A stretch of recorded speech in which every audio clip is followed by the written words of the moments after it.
Hi, this is Dominique from the Johnny Fontaine Bookstore at MaximusHeart.com. I'm so glad you could join me today.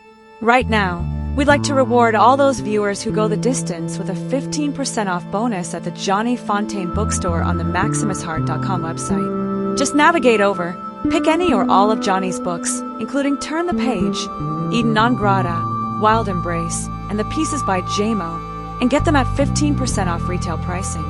Act fast, only while supplies last. Thanks so much for tuning into the Maximus Heart YouTube channel. Be sure to like and subscribe, and I'll be around again to let you in on all the great bonus material and special offers from the Maximus Heart universe and author Johnny Fontaine. What happens when the defining tragedy of your life turns out to be a calculated lie? In Chapter 4 of Turn the Page, an encrypted journal triggers an explosive collision between a father and son. It starts at the 9/11 Memorial Glade. Alex Page's ally, Maximus Heart, hands over the fully translated Moroccan journal, revealing a devastating truth. Alex's father, Sinclair, is not dead. The journal details exactly how Sinclair faked his death years ago. Inside his secluded estate, he secured his new life by injecting a bound doppelganger with a lethal syringe. But Sinclair didn't act alone. His seductress, Jupiter Dea, is exposed as a global puppet master. Walking the United Nations grounds, she orchestrates worldwide catastrophes, from engineered famines to pandemics. Back in the present, the fallout hits Alex hard. Comforted by his wife Corissa in their home, his shock and trauma transform into a cold, calculated vow. The unearthed lie doesn't just shatter Alex's past, it ignites an all-out father-son war, turning a once-orphaned victim into a ruthless weapon aimed directly at the heart of Jupiter and Sinclair's global empire. Usually when we talk about a medical diagnosis, there is this underlying expectation of precision. Oh, absolutely. Like, it's very binary. Right, exactly. It's almost like engineering. You fall, you break your arm, and the x-ray shows that stark, jagged white line across the bone. Yeah, and the doctor just points at it and says, there it is. Broken or not broken. Exactly. And there is something incredibly comforting about that.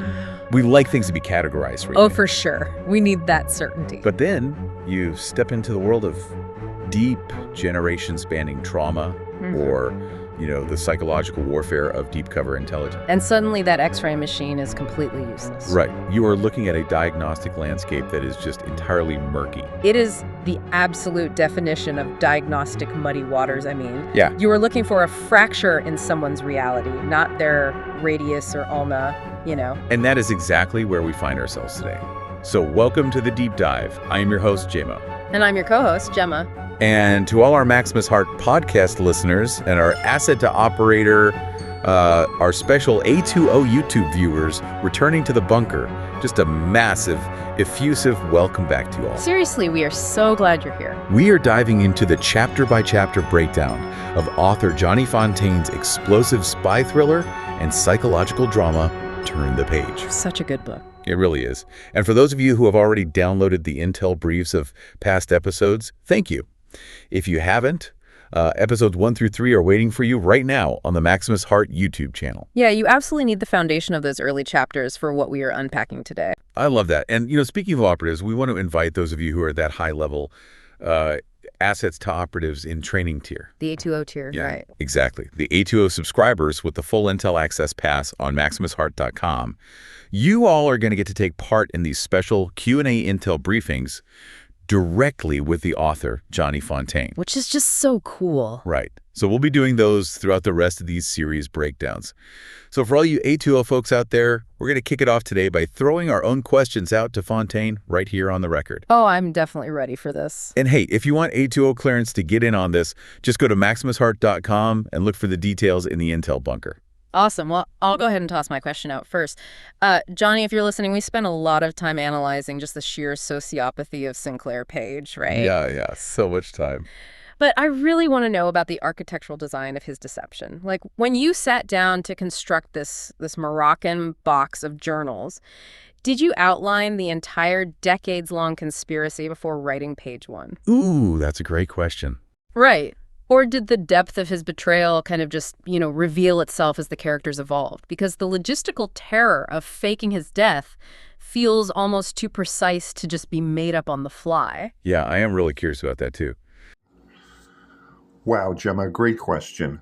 The architectural design of Sinclair Page's deception across the panoramic view of Turn the Page, I would think, came from two sources, really. The skeleton, which I created for the book before I even went to page one, to give me the general outline to follow.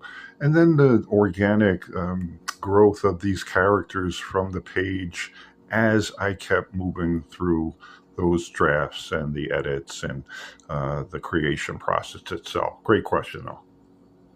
Okay, so my question for Johnny focuses more on the psychological counterweight in the story. Okay, let's hear it.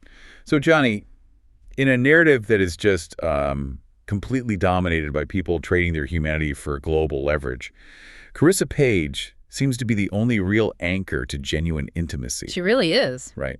So was it always your intention to make domestic love this, ultimate rebellion against geopolitical chaos? Or did Corissa just refuse to let Alex drown in the narrative you built for him? Wow, that's deep. Wow, look at Jamo. He's got his thinking cap on today. Way to go, buddy. Good question. Hey, the psychological counterweight of Carissa's anchor to genuine intimacy in this first volume of the Page Saga, I'm glad you got that. My beta reader at one point, when he was around chapter 25, he had frustrations with this character, and he said, I wish she would pick a lane. And it actually kind of spurred me into the ending, because I know where this series is going, but Corissa is actually going to be a major anchor of the genuine intimacy throughout this saga, definitely throughout this book as well. So thanks for picking up on that. Great answer. Great question. So just another reminder, go to MaximusHeart.com and check the Intel bunker to submit your questions for him. Definitely do that. So let's start by looking at how control is actually manufactured. Because Chapter 4 opens in the village of Canggu, right, on the west coast of Bali. Yeah.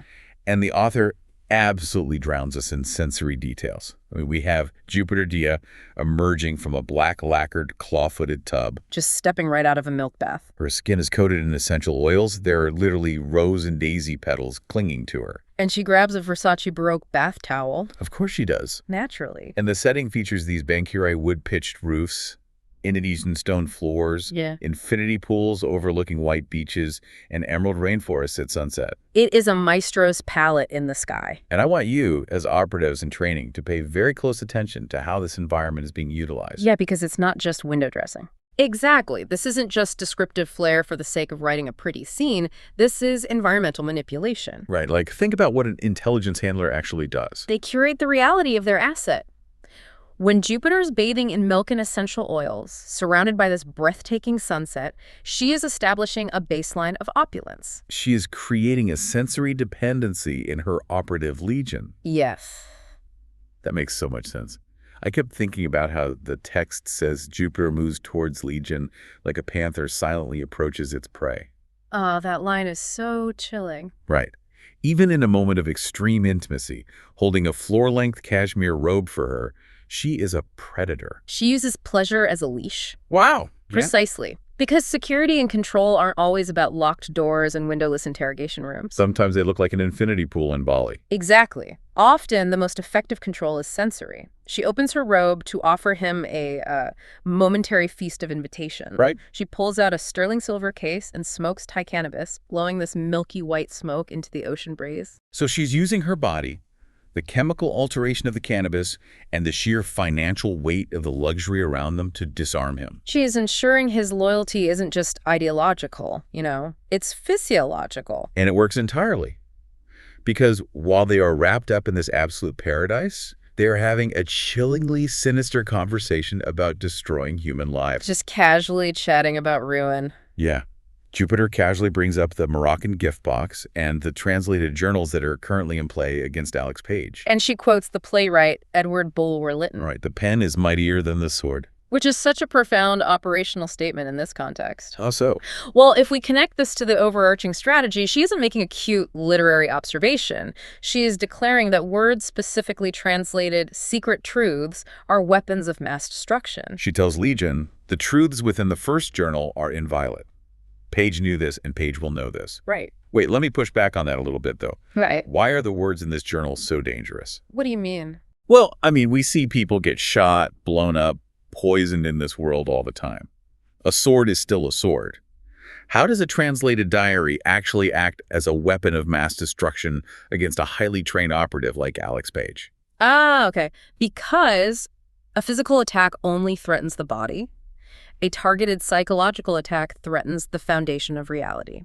Okay, I'm tracking. Think about the tradecraft of destabilization. If you want to collapse a building, you don't just chip away at the roof. You blow the foundation. Exactly. Alex Page's entire operational identity, his resilience, his drive, his survival instinct, it's all built on the foundational narrative that he is a tragic orphan. Right, that his parents were taken from him, and he must fight the forces that did it. So if you introduce a document that proves his father orchestrated that tragedy and is still alive, Oh, man. you haven't just given him bad news, you have detonated the load-bearing pillar of his sanity. Wow. Okay, that perfectly explains Legion's reaction then. Because Legion fully grasps the deadly implications of that journal. He really does. He looks at Jupiter, taking in this seemingly ageless face, and he says something incredibly unsettling. He says, "For you, I am immortal." Yeah, that line. Like, does that mean he views his devotion to her as transcending human life? Or does he literally believe they have achieved some sort of dark immortality? It's the ultimate manifestation of the psychological control we just talked about. He feels a hidden confession of adoration, something the text describes as akin to desire. But it's completely warped. Oh, totally warped. His loyalty is absolute, but it has been systematically stripped of traditional human empathy. Because right after this passionate declaration of immortality, where does his mind immediately go? It goes right to murder. It does. He coldly recalls the ebbing of life from Marguerite Page's eyes. He remembers her final desperate pleas fading as she searched his eyes for mercy during her assassination. And look at his analytical takeaway from that horrific, traumatic memory. He doesn't feel guilt. Not an ounce. He tells Jupiter that making Alex an orphan essentially makes him a slave. He says, "Resurrection is overrated, my treasure. Leave them both to me." So he is basically saying that by traumatizing Alex, by ripping away his parents, they manufactured a psychological slave. They weaponized his grief. But how does trauma actually make someone a slave in an operational sense, like practically speaking? Well, let's break down the mechanics of weaponized grief. When a person experiences a catastrophic loss, especially at a young age, their brain rewires itself around survival. Right, and the need for justice or closure. Exactly. So if an intelligence organization, or in this case a shadow cabal, can control the narrative of who is to blame for that grief, They can completely control the operative's trajectory. you got it. Alex believes he is fighting the good fight for his country and his murdered mother. But in reality, his trauma is a remote control in Jupiter's hands. He is a slave to the very emotions he thinks give him strength. And Jupiter knows exactly what she's doing. The text details the fruity citrus aroma of the cannabis mixing with the ocean breeze. That's vivid imagery. And Jupiter feeling the undertow that will soon pull Alex Page down below the surface of her power. She is standing in a tropical paradise, entirely confident that the revelation in that journal will drown him. Which is why the author forces us to immediately experience that undertow. Jupiter is musing about pulling Alex down from a place of supreme, curated comfort. But to understand the true violence of that undertow, we have to look at what happens when a meticulously crafted reality is shattered instantly. We have to leave Bali and drop directly into a place literally defined by absence. Right into the 9/11 Memorial Glade in New York. Yeah. Alex is meeting Maximus Heart, and the shift in tone is just physically jarring. You go from the warm Indonesian sun to the cold, structured stone of Manhattan. It's a masterclass in atmospheric and psychological storytelling, honestly. It really is. The author grounds us in the specific architecture of the memorial pools, which sit directly on the footprints of the former North and South Towers. And the actual architect of that memorial described it as absence made visible. Yes. Water flows continuously into a massive void that can never be filled. That phrase, absence made visible, is the absolute thematic anchor for what Alex is about to go through. It perfectly mirrors his internal state. Right. He is walking through the swamp-white oak trees, past these massive stone monoliths inlaid with remnant World Trade Center steel. And there's Maximus Heart, just standing idly.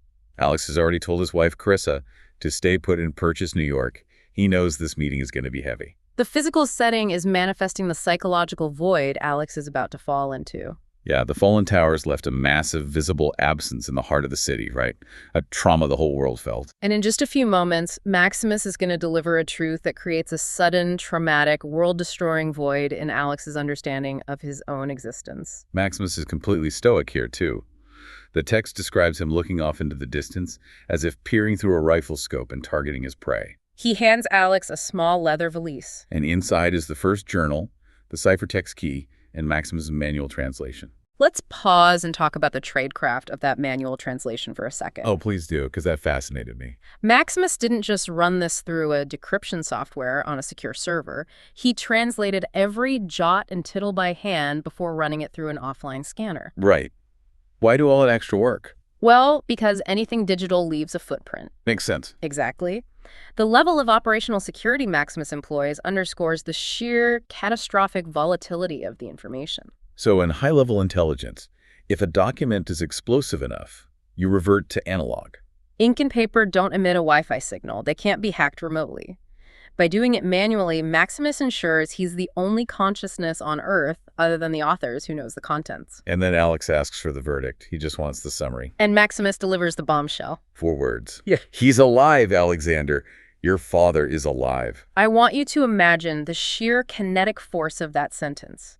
Imagine every memory you have, your entire identity, your narrative of surviving as a resilient orphan. Just being obliterated instantly. Yeah. Alex's physical reaction is so visceral. It's not just shock. It's a physiological collapse. He feels younger suddenly, like sepia-toned memories of his childhood home, Edenside flashing before his eyes. He is paralyzed. He is choking on his own breath. The author details a cool breeze caressing a sheen of sweat on his brow and under his shirt. He feels nauseous. His vision blurs. His heartbeat is described as galloping like a thoroughbred in the home stretch of the Kentucky Derby, racing, the whip beating, the crowd roaring. He is having a full-blown panic attack masquerading as operational shock. Truly. He looks at the leather valise, and the analogy used is so violent. He views it like an aborted child ripped violently from the womb of his family's legacy. It isn't just a Pandora's box. It's more like finding out the load-bearing pillar of your life isn't made of steel, but of C4 explosive. Everything you've built your life on isn't just fragile. It's actively designed to destroy you. And he just stammers how, because that's all his brain can muster. Right, because how do you process grief when the person you are mourning turns out to be the enemy? You don't process it. As we established, you weaponize it. Or rather, it weaponizes you. Exactly. And this is exactly what Maximus warns him about. Maximus explains the mechanics of the journal. He tells Alex that his father, Sinclair, wasn't the sole author, but the other author had intimate, undeniable knowledge of Sinclair. Knowledge of what happened to him and what happened to Alex's mother, Marguerite. And Alex instantly snaps at that phrasing. He says, her murder, correcting Max. He refuses to let the violence of her death be softened into what happened. And that is when Maximus delivers the second devastating blow. He tells Alex that the journal indicates her murder could have been avoided. Which is just, I can't even fathom that. Not only is your father alive, having abandoned you, but your mother's brutal butchering was essentially collateral damage in a game your father was playing. It's unspeakable, and Maximus tells Alex that the valise is just a trailhead that's overgrown with gnarly brush. He says it's going to require careful use of a machete.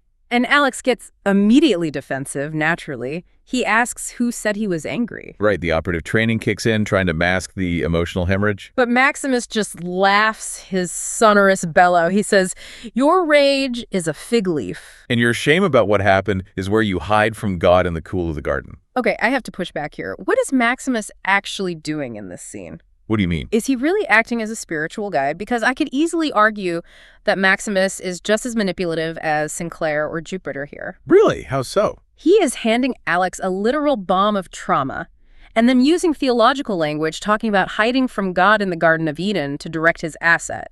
Isn't he just using a different flavor of control? Oh, that is a phenomenal question. Yeah. And it speaks to the core ambiguity of handlers. Yes, Maximus is manipulating the situation. A handler always does. Right. But the distinction lies in the intent of the manipulation. Jupiter uses pleasure and trauma to enslave. Whereas Maximus is using harsh, unvarnished truth and spiritual provocation to strip away Alex's operational armor before that armor gets him killed. Ah, okay. I see. When Maximus calls his rage a fig leaf, he is explicitly telling Alex, your anger is a defense mechanism. It's fake. Underneath it, you are drowning in shame and vulnerability, and if you don't acknowledge that, this journal will consume you. So he's essentially forcing a psychological debridement. Exactly. He's scraping the dead tissue out of the wound so it can actually heal, even if it hurts like hell. Spot on. He tells him that God knows where he is, and he might need to listen for his voice, calling him into where he now must go. Maximus sees that the hardened operative is useless here. Only the wounded man can survive the truth of his own family. And yet, as Alex walks away with that leather valise, the operative is still trying to take the wheel. He has this chilling final thought. He realizes he is indeed his father's son. If it's war he wants, it's war I'll bring. He is bracing for war against a ghost. But as we know, that ghost is very much flesh and blood, pulling strings from afar. Which means we need to pivot and look at the architect of all this misery. Yes, we need to look at what that father is actually doing while his son's reality collapses. We are transported to Emporio on the island of Santorini in Greece. We finally meet Sinclair Page. Let's start with the agonizing irony of his name. In etymology, Sinclair translates to Holy One, clear and uncomplicated. It is the absolute antithesis of the man we meet. Right. He is walking the semi-arid streets, feeling a rare moment of comfort in the warm Asian sun. But there is this pervasive dread. He knows the Moroccan box of journals has been thrust into Alex's life. He knows his past is casting silent, deadly shadows over his present. And we get a deep dive into the logistics of his hidden power here. After faking his death, which we will definitely get into the terrifying mechanics of later. Oh, we have to. Sinclair used his vast, dark wealth and political influence to purchase land on the Christiana Islands, southwest of Santorini. He built a top-secret, high-tech enclave. Communication systems, weapons arsenals, underground bunkers. And personal storage vaults literally filled with fiat currency, gold, silver, and gems. But Jamo, look at the tradecraft of how you actually build something like that. It's one thing to have the money.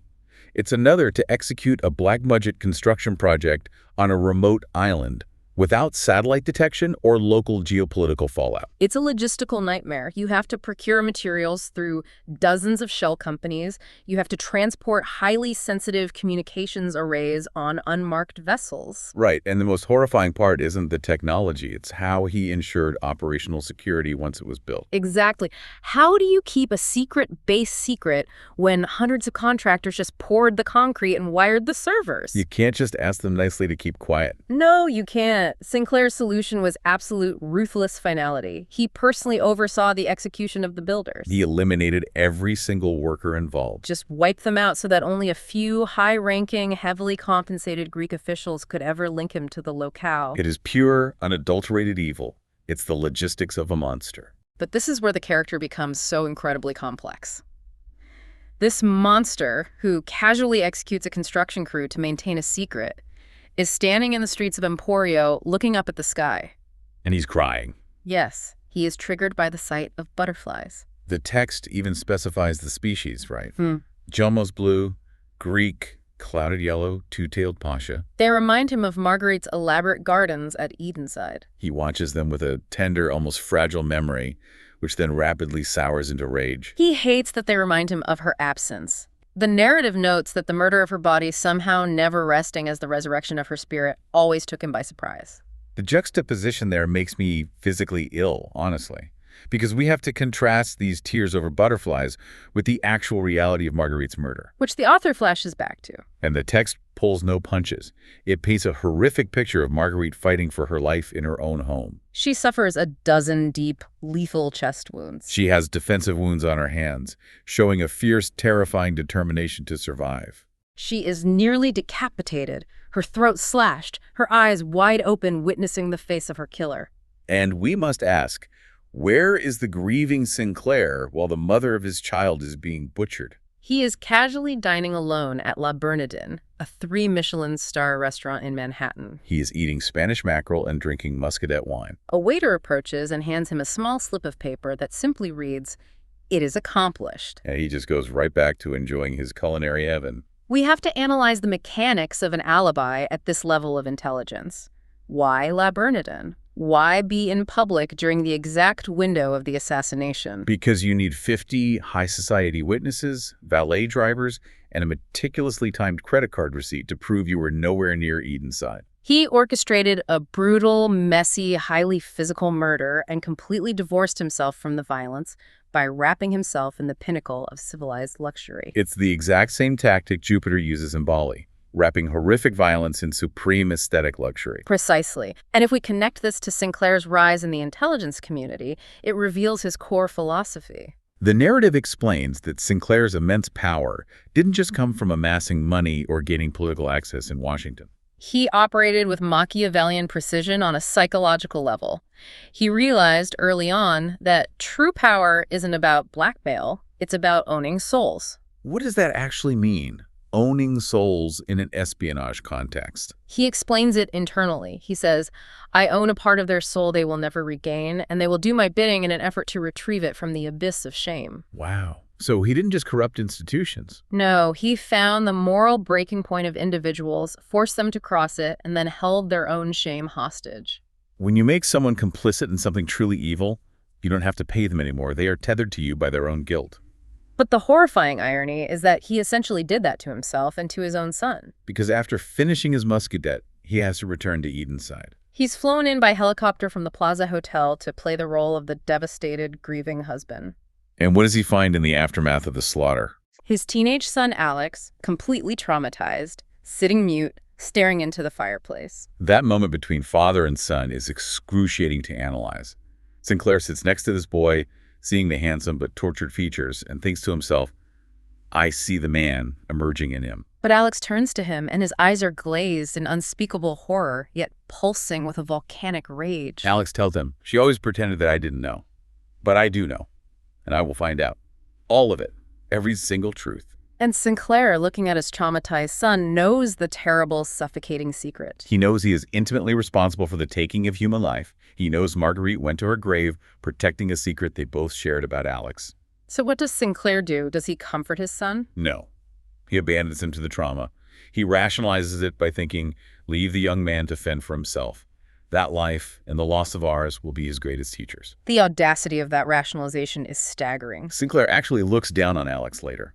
He calls Alex weak for following in his covert footsteps. He genuinely believes Alex took the path of least resistance to prove a point. Sinclair's walking around Emporio, carrying this massive cognitive dissonance.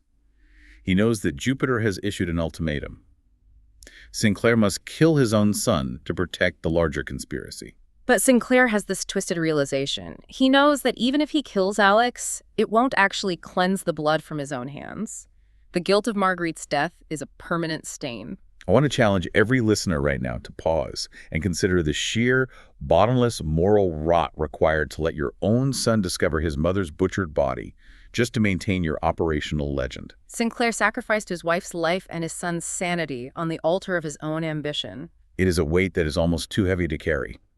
Which naturally brings us to the question, how does that traumatized boy, who is now a man, handle the earth-shattering revelation that the architect of his lifelong pain is still breathing?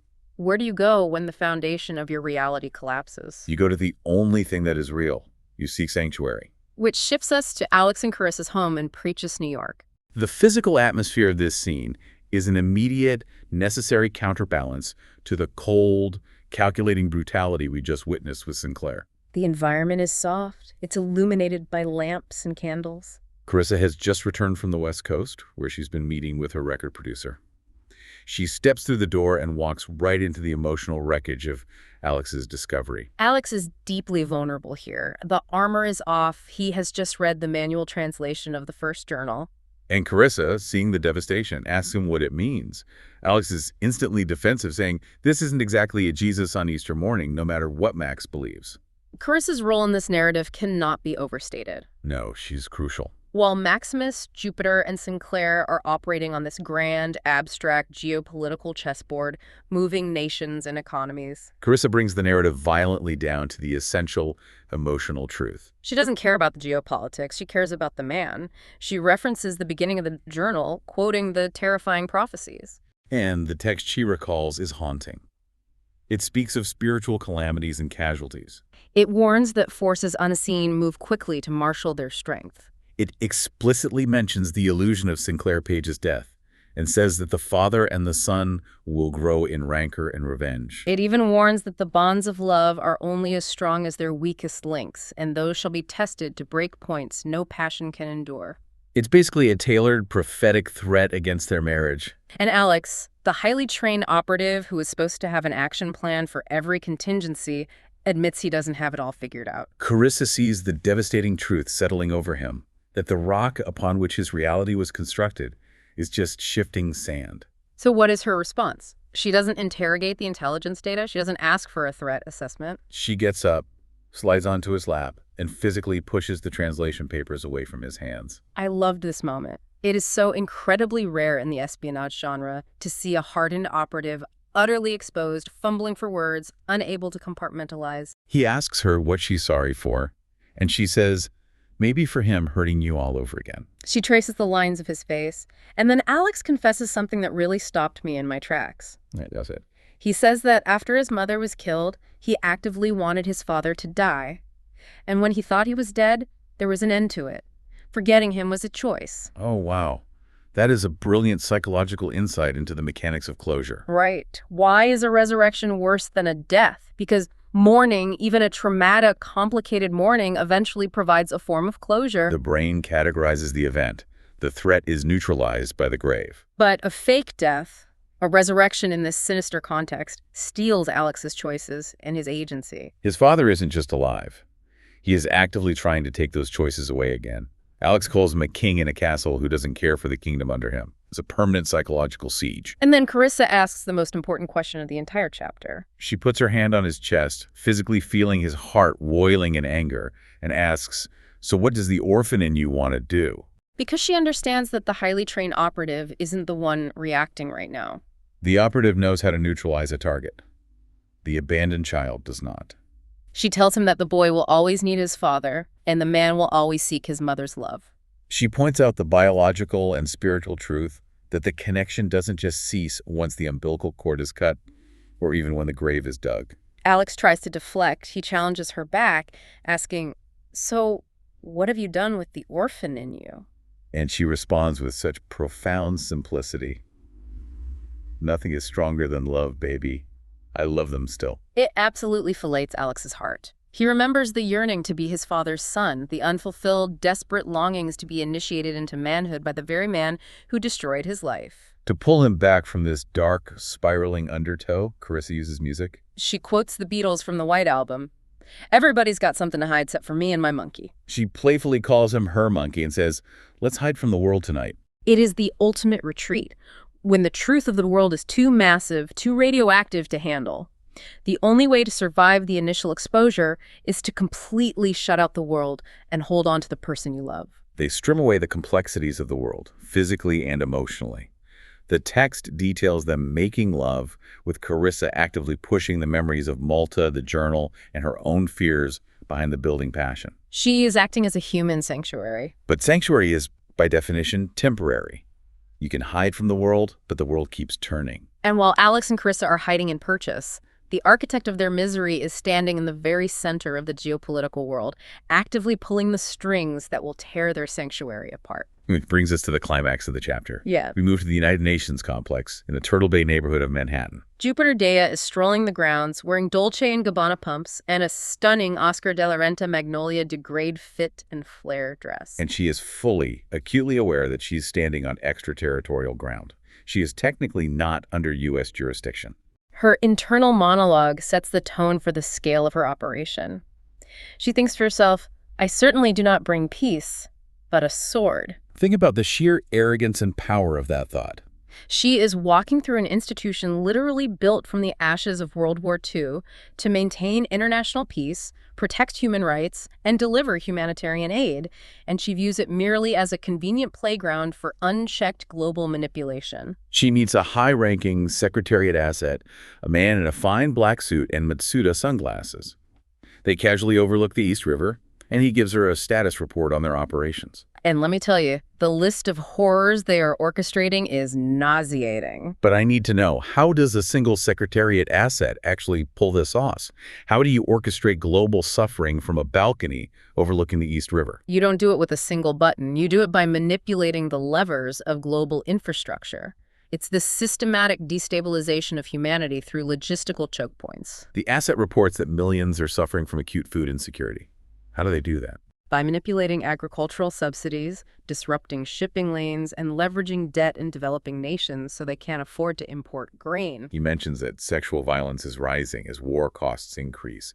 They control oil and stock prices. Yes, by creating artificial scarcity. If you control the algorithm of a major financial clearinghouse, or if you can quietly delay a fleet of oil tankers in a crucial strait for just 3 days, you send global markets into a panic. The ensuing poverty destabilizes regions, leading to armed conflict, which inevitably leads to the rise in sexual violence as a weapon of war. It's a cascade effect. And then he mentions, with a chuckle, an actual chuckle, that it's an especially nice touch to choke the flow of baby formula. They're literally targeting infants to demoralize the population. They are even integrating more layers into global pandemics. The asset calls these operations the 4 horsemen of the apocalypse: conquest, war, famine, and death. And he tells Jupiter she loves riding them. He says, "A woman of your power is a goddess on such steeds of punishment." And Jupiter just leans in, gives him a labisse kiss on the cheeks, and quietly reminds him that her favor could easily become the kiss of death. She is entirely in control of this man. What is truly fascinating here, from a narrative perspective, is how the author connects this massive, present-day global conspiracy back to its highly intimate roots. As Jupiter walks away from the UN, her mind drifts back to the early days of Sinclair's intelligence career. She remembers at the high-level embassy meeting in Vienna, where she first seduced him. The flashback is just dripping with luxury and tension. Sinclair is in a Brioni tuxedo. They're drinking Veuve Clicquot salvaged from a shipwreck at the bottom of the Baltic Sea. Sinclair asks her if she's the son her father never had, given her name Jupiter. And Jupiter used the opportunity to explain the Roman mythology of her namesake. And pay close attention, operatives, because this mythology is the cipher key to understanding her entire character and operational methodology. She explains that the god Jupiter divvied up the world with his brothers, taking the sky for himself. He feared absolutely nothing except his wife Juno. So, to hide his constant misdeeds and infidelities, Jupiter covered the entire world in clouds. She is explicitly telling Sinclair exactly who she is, right to his face. She is a force of unchecked power, infidelity, and massive world-covering deception. She tells Sinclair the story doesn't end happily ever after for the god Jupiter, asking why men of power always seek such a disappointing climax. And Sinclair, utterly captivated, takes the bait. He inches his hand across the table, deliberately showing his wedding ring, and says of his wife, "Marguerite, she'll be the death of me." To which Jupiter counters, "Or perhaps I'll be the death of her." It is a meticulously orchestrated seduction. Legion had literally ordered Jupiter to corrupt Sinclair at the very depths of his soul for the fulfillment of the prophecy the journals would later hold. The affair escalates from Vienna to Rome, from the Iberian Peninsula to Norway. And finally, it culminates in Sinclair's own home, Edenside, while Marguerite is away, pregnant with Alex. Jupiter pushes Sinclair to the absolute limit. She asks, "Would you kill for me? Would you die for the right to be immortal?" Which brings us to the ultimate point of no return, the physical creation of Sinclair's legend. This scene is pure, unadulterated nightmare fuel. A mysterious black sedan pulls up to the gates of Edenside in the dead of night. Jupiter tells Sinclair to buzz it through. It's for him. They walk down in silken robes. 2 large men drag a bound, blindfolded, gagged man into a sitting room. They tie him to a chair, leave a small leather satchel, and exit without a word. Jupiter takes off the man's blindfold, and Sinclair realizes the horrifying truth. The captive is his exact doppelganger. Similar age, body size, facial structure. Jupiter explains the plan with chilling pragmatism. His DNA. A tortured, burned, unrecognizable body. A star on the CIA memorial wall at Langley. He gets to walk away into immortality with her. But wait, how does faking a death at that level actually work? You can't just burn a guy who looks like you and fool the CIA.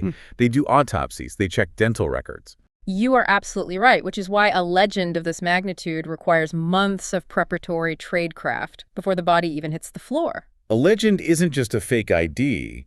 It is a comprehensive reality override. To fool Langley, Sinclair and Jupiter would have had to hack into secure biometric databases. They would have to proactively swap Sinclair's dental x-rays with the doppelgangers. They would need to ensure the doppelganger's blood type matched. And the burning of the body isn't just to hide the face. It's a forensic countermeasure to obscure the lack of Sinclair's specific historical surgical scars or bone microfractures. They're preparing the forensic battlefield to tell a specific lie. So she's laid all the groundwork. She opens a satchel and pulls out a single syringe filled with a clear liquid. Sinclair asks if she's going to kill him, and she hands the syringe to Sinclair. You are. For me. This is the exact moment Sinclair's soul is irrevocably severed. Jupiter tells him that another life will be given, another hidden, and for all of this he will pay the ransoms her love is worth. So Sinclair takes the syringe. He steps up to an innocent man, a man who is quite literally looking at his own reflection, and plunges the steel needle deep into his jugular vein. He physically executes his own reflection. He murders the man he was to become the monster he is required to be. And Jupiter's reaction. She watches this happen, takes the empty syringe from him, fingers his wedding ring, and tells him he's written the first lines of a story that will change everything. The chapter ends with Jupiter looking over the East River in the present day, thinking of the massive ransoms Sinclair paid for that moment, the death of Marguerite, the dark secret of his son's birth, his faked demise, and the 5 Moroccan journals written in the nefarious ink of their plans. It is breathtaking in its cruelty. A single illicit affair escalated through a cascade of moral compromises into global warfare, famine, and the absolute shattering of a family. It proves that the most devastating global events often originate from the most intimate personal betrayals. Okay, I am looking at the clock, and we are officially entering the 2-minute wrap-up zone. We have covered an astonishing amount of ground today. We really have. We traveled from the sinister, milk-bathed, sensory-controlled sunsets of Bali, where Jupiter and Legion plot their psychological warfare, straight to the architectural void of the 9/11 Memorial in New York, where Alex's reality is blown to pieces by a manual translation. We witnessed the logistical nightmares of Sinclair Page's secret island base in the Greek Isles, wrestling with the ghosts of an assassination he orchestrated from a Michelin star restaurant. We analyzed the psychological need for temporary sanctuary with Alex and Corissa in Purchase. And finally, we uncovered the corrupt, bleeding heart of the conspiracy at the United Nations, tracing the apocalypse itself back to a syringe plunged into a doppelganger's neck in a sitting room at Edenside. The scope is just massive. And this is only chapter 4. For all the newly minted covert assets and training who are listening right now, the time is now to subscribe for the remainder of the series. You do not want to miss a single drop of intel as this operation unfolds.